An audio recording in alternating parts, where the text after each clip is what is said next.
जीवन जीने की कला। सच पूछो, अगर जीवन जीने की सही कला हमें आ जाए तो मैं कह सकता हूं कि आप कहोगे कि ये जीवन ही स्वर्ग है। भविष्य में क्यों जीना, जब वर्तमान के क्षण में मैं अपना स्वर्ग निर्मित कर सकता हूं, तो कौन इंतजार करेगा कि कब मैं इस शरीर के विदा होऊंगा और मुझे स्वर्ग मिलेगा। मेरे देखे ऐसा कोई स्वर्ग है शायद नहीं, क्योंकि स्वर्ग और नरक एक धारणा है और दोनों ही यहीं विद्यमान हैं। अगर मैं दुख में हूं, पीड़ा में हूं, शिकायत में हूं, घृणा में हूं, तो मेरा नरक है। और अगर मैं प्रेम में हूं, उत्सव में हूं, आनंद में हूं, करुणा से भरा हूं, तो यही मेरा स्वर्ग है। अब चयन हमारे हाथ में है कि मुझे चुनना क्या है। जीवन जीने की कला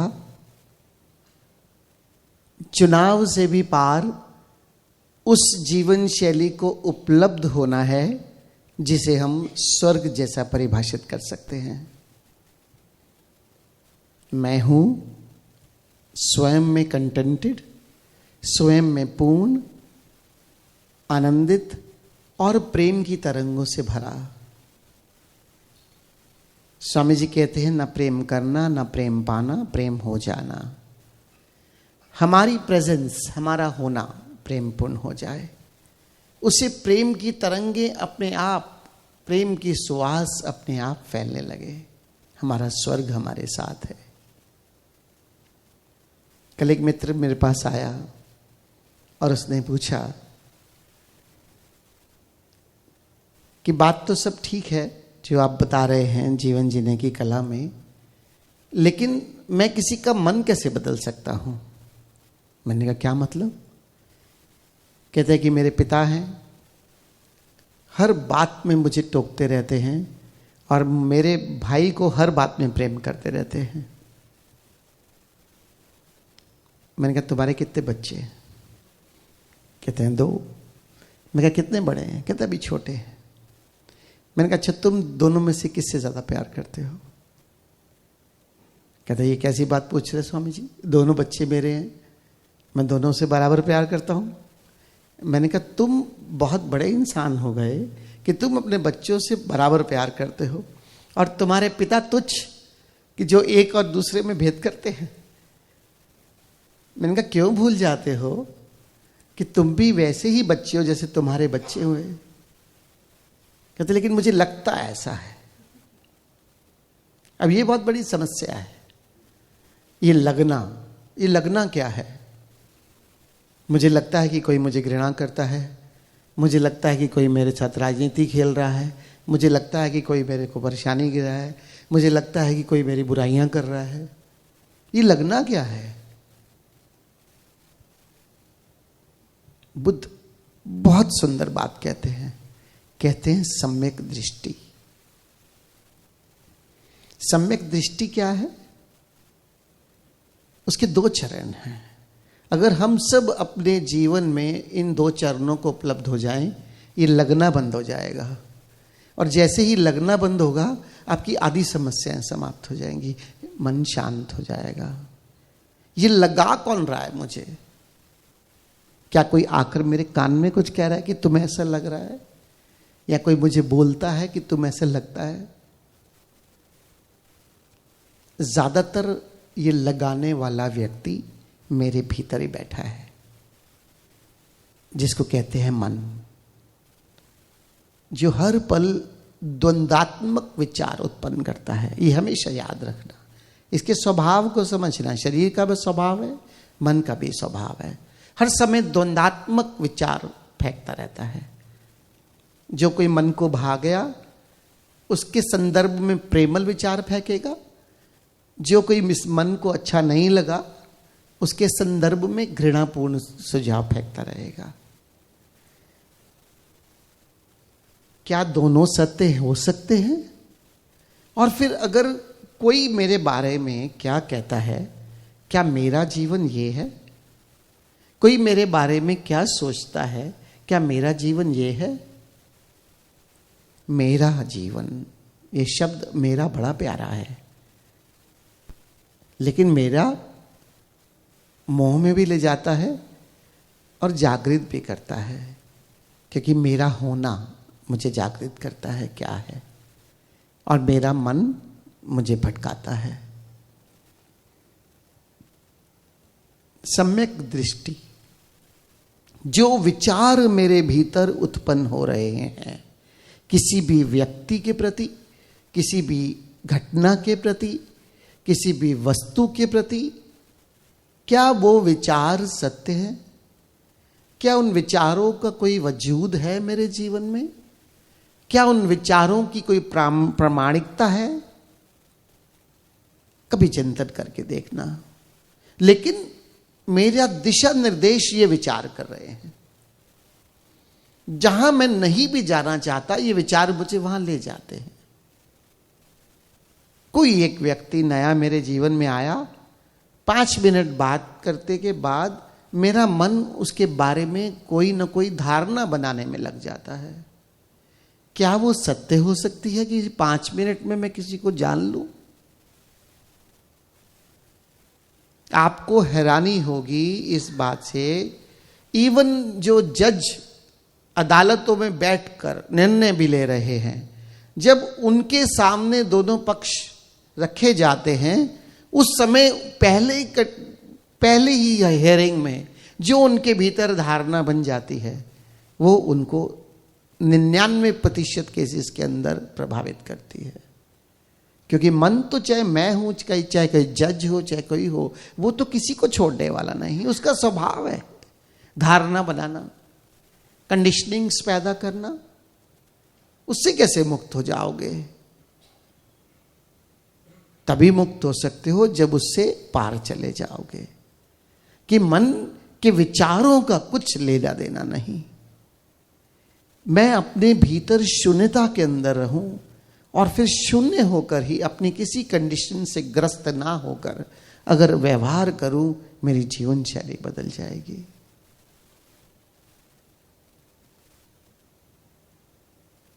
जिस व्यक्ति के बारे में आज कोई मेरा मन धारणा बना लेता है, कल उस धारणा को बदल भी देता है।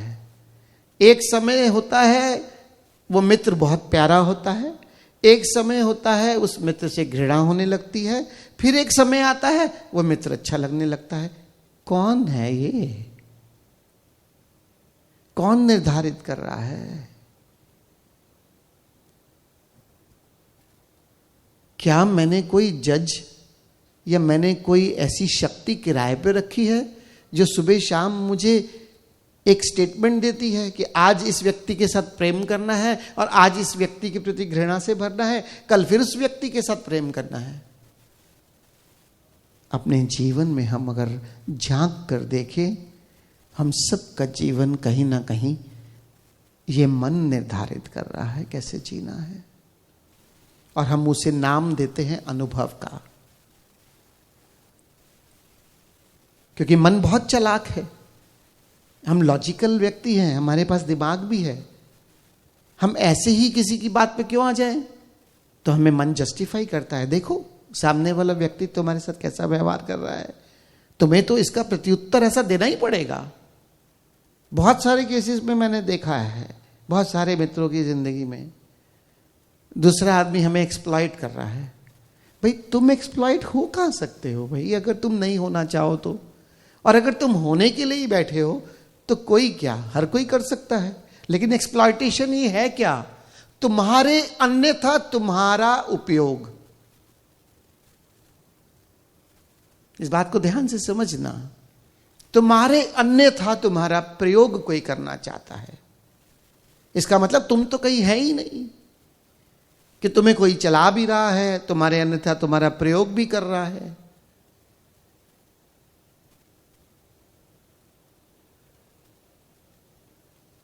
पुरानी एक घटना मुझे याद आ गई, उल्लेख कर ही देता हूं। किसी ने कहा किसी व्यक्ति को, अरे देखो ये व्यक्ति अपने गुरु को भी नियंत्रण में करके चलता है। मैंने उससे कहा कि अगर कोई गुरु नियंत्रण में आ रहा है तो पहली बात वो गुरु नहीं है, वो गुरु घंटाल है। गुरु वो जो हमें मार्गदर्शन करता है, गुरु वो जो हमें दिखाता है, गुरु वो जो मेरी आंखों से मेरा अंधेरा मिटाता है। उसकी आंखों में अंधेरा कौन डालेगा? बात सिर्फ और सिर्फ इतनी है, मैंने उस व्यक्ति से कहा, ये जो तुम धारणा लेकर जी रहे हो कि मेरा पिता मेरे भाई को ज्यादा प्रेम करता है, ये तुम्हारी मन की धारणा है जो तुम्हें अपने पिता से प्रेम करने में भी बाधा बन गई। तुम्हारे अंदर जो धारणा बन गई, ये कहां से आ रही है? इसके प्रति जागो। सिर्फ और सिर्फ मेरा विचार जो मुझ पर हावी हुआ है। मैं स्वतंत्र हूं, मैं जागरूक होकर जीना चाहता हूं, मैं अपने आप को एक जागृत अवस्था में पाता हूं। आंखों से ही नहीं, मैं भीतर से जागूं।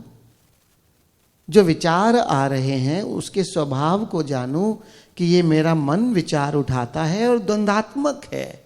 मैं अपनी कंडीशनिंग, इनकी कंडीशनिंग से ग्रस्त हो चुका हूं और मैं उसी चश्मे से देख रहा हूं। क्या मैं नीले रंग का चश्मा पहन लूंगा तो क्या सब नीला हो जाएगा, या हरे रंग का चश्मा पहनूंगा तो सब हरा हो जाएगा? ये मन अपनी कंडीशनिंग से हमें ऐसे चश्मे पहना रहा है हर सबके प्रति, और हम उस प्रेमपूर्ण आनंदित जीवन ना जीकर पीड़ाओं में, शिकायतों में ग्रस्त होते चले जा रहे हैं। आज अगर मुझे अपनी जीवन शैली निर्धारित करनी है, जीवन जीने की कला अपनी सीखनी है, सबसे पहले तो मैं निर्णय करूं मुझे कैसा जीना है। मेरा जीवन प्यारा जीवन, प्रभु से भरा हुआ जीवन, आनंद से भरा हुआ जीवन, गुरु प्रेम से भरा हुआ जीवन, इसमें मैं विष क्यों आने दूं?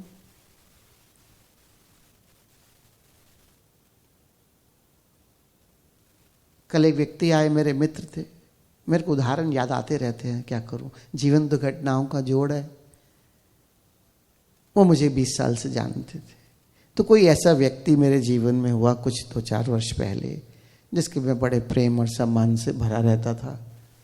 तो कहते कि मस्त हो बाबा, मैं देखता हूं कि तुम आज भी प्रेम और सम्मान से भरे हुए हो। ऐसे व्यक्ति के प्रति तो तुम्हारे भीतर कोई सम्मान नहीं होना चाहिए। मैंने कहा एक बात बताओ, मेरे भीतर के प्रेम और सम्मान से पहली बात किसी दूसरे का लेना देना क्या है? मतलब तुम ये चाहते हो उस व्यक्ति ने मेरे साथ कभी भी कुछ भी किया हो, मैं अपने अंदर घृणा डाल दूं ना, इसका मतलब। और अगर जो मैं घृणा का बीज अपने अंदर डालूंगा तो क्या केवल वो उसी व्यक्ति के लिए अंकुरित होगा? अगर मेरे भीतर घृणा का विष है तो वो केवल एक व्यक्ति के लिए नहीं, मेरी जीवन शैली को घृणा से भर देगा। और अगर मेरे भीतर अहोभाव का बीज है तो वो किसी व्यक्ति पर निर्भर नहीं करता कि कोई मेरे साथ क्या करता है, वो मेरे जीवन को अहोभाव से भर देगा। अब इसका निर्णय तो मुझे करना है कि मुझे अपनी धरती पर, अपनी चेतना की धरती पर कौन सी फसल बोनी है, कौन से बीज डालने हैं। जैसे बीज डालूंगा वैसे ही फल और फूल होंगे।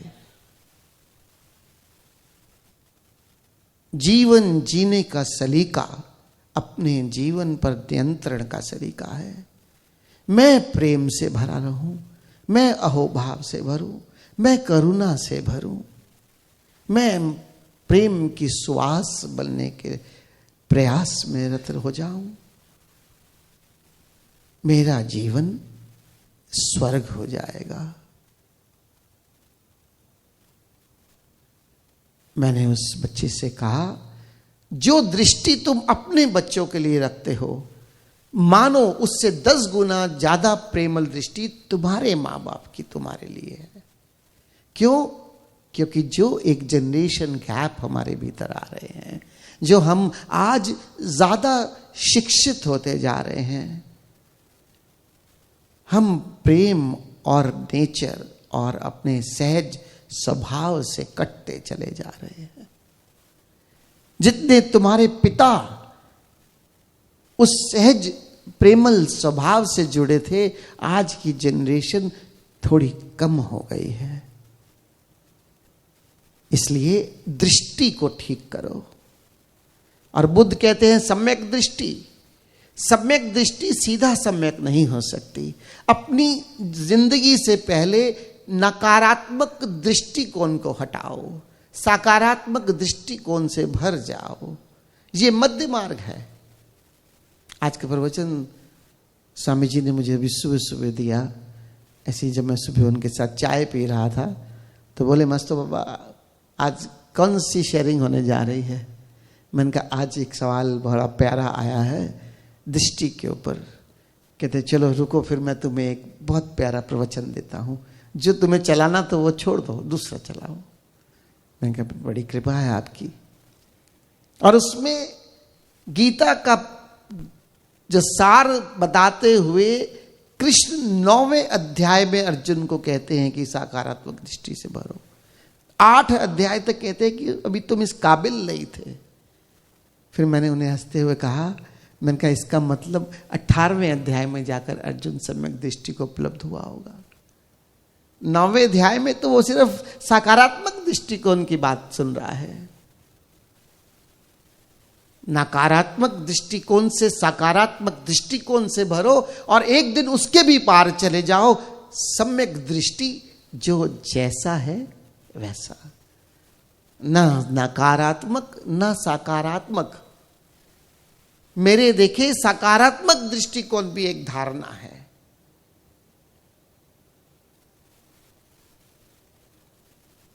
सम्यक दृष्टि मतलब मैं अपनी धारणाओं से मुक्त हो जाऊं, मैं उस लेबलिंग से मुक्त हो जाऊं कि कोई अच्छा है या कोई बुरा है।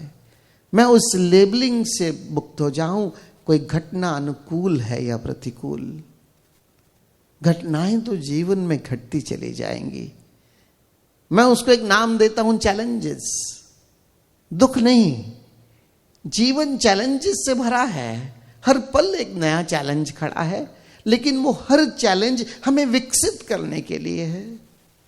हम हर चैलेंज से विकसित होते चले जाते हैं, विकसित होते चले जाते हैं और हमारा जीवन बेहतर से बेहतर होता चला जाता है, क्योंकि हम हर चैलेंज से सीखते हैं और जो सीखते हैं वो हमारे जीवन का हिस्सा हो जाता है। हमारे हाथ में है क्या? एक बार देखकर जरूर देखना, चिंतन करना। जो भी हमारी उम्र है और अब तक जो भी हुआ, हमारे हाथ में था क्या? और जो हो रहा है क्या वो हमारे हाथ में है? तो क्या जो होगा वो हमारे हाथ में होगा? तो फिर हम कर क्या रहे हैं?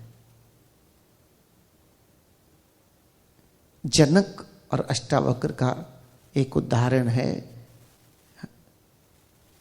अष्टावक्र ने जनक से पूछा कि तुम कर क्या रहे हो? तुम कहते हो कि सब जो हो रहा है वो तो हो ही रहा है। क्या कर्मों पर तुम्हारा अधिकार नहीं? जनक अष्टावक्र को कहते हैं मेरे देखे कर्मों पर भी मेरा अधिकार नहीं। तो कहते हैं कर क्या रहे हो? कहते हैं जो मेरे सामने आ जाता है उसको मैं अपनी बेस्ट एबिलिटी विवेक से उसको निष्पादित कर देता हूं। मेरे सामने सब कुछ अपने आप चला आ रहा है। एक और घटना मुझे याद आई। एक दिन एक मेरा मित्र पूछता है कि मुझे लगता है तुम जिंदगी में कुछ ज्यादा नहीं करते। घर भी है, आश्रम भी है, बिजनेस भी फैलाते जाते हो, बाहर भी चले जाते हो, तुम्हें लगता नहीं कि तुम बहुत दौड़ रहे हो? मैंने कहा मुझे तो लगता है मैं खड़ा हुआ हूं। कहते क्या मतलब? मुझे तो लगता है कि तुम हर समय दौड़ रहे हो। महीने में अब तो 14 दिन यहाँ रोज रात को आते हो, रोज घर जाते हो, फिर जो 2 हफ्ते बचते हैं उसमें फौरन भी चले जाते हो, फिर 1 हफ्ता तुम्हारा व्यापार कहीं गोवा में भी है, वहाँ भी चले जाते हो। तुम कह रहे हो तुम खड़े हुए हो। मैं कहा क्योंकि मैं अपने आप को खड़ा पाता हूँ। हर समय में एक समय मुझे एक ही कार्य करना है। अब ये कौन सा मैटर करता है कि अभी इस समय मैं आपके साथ मित्रों के साथ हूँ, अगले पल में हो सकता है कुछ और काम मेरे सामने आए, मैं उसको निष्पादित करूँगा। इस तरह से आते चले जाएंगे, मैं अपना बेस्ट एबिलिटी से निष्पादित करता चला जाऊँगा। तो मैं दौड़ कर रहा हूँ, मैं खड़ा हूँ, मेरे आसपास के कर्म दौड़ रहे हैं मेरी तरफ। देखने की दृष्टि है सिर्फ। मैं कभी दूसरों के कोर्ट की बॉल को नहीं खेलना चाहता। तब मुझे लगेगा कि मैं दौड़ रहा हूं, उसकी कोर्ट में जाकर भी मार दूं बॉल, उसके कोर्ट में जाकर भी बॉल खेलूं, उसको भी मैं ही बचाने वाला, अपने परिवार में भी सब कुछ मैं ही करने वाला। इसका मतलब फिर तो मैं एक कर्म में भी इतना व्यस्त हो जाऊंगा क्योंकि मैं दौड़ रहा हूं। मैं यहां खड़ा हूं, मैं इस पल में हूं, मतलब आप यहां खड़े हैं। और जब आप जिस पल में हैं आप वहां हैं और अपने कर्मों को निष्पादित करते चले जाओ। ये अपनी धारणाओं से मुक्त हो जाओ, आपका 50% जीवन स्वर्ग हो जाएगा। मेरे बच्चे, मेरी पत्नी, मेरा पति, मेरे माता, मेरे पिता, मेरे मित्र, मेरे काम करने वाले, सबके बारे में धारणा बनाकर बैठा है ये मन। मुझे जीने कहां देता है? जियो, हम जिए। मेरा सुंदर जीवन प्रभु की देन है। इस गिफ्ट को मैं स्वीकार करूं और इसमें चाहे चैलेंजेस हो या ना हो, बस बेस्ट टू माई एबिलिटी हर कृत्य को निष्पादित करता चला जाऊं, करता चला जाऊं, करता चला जाऊं।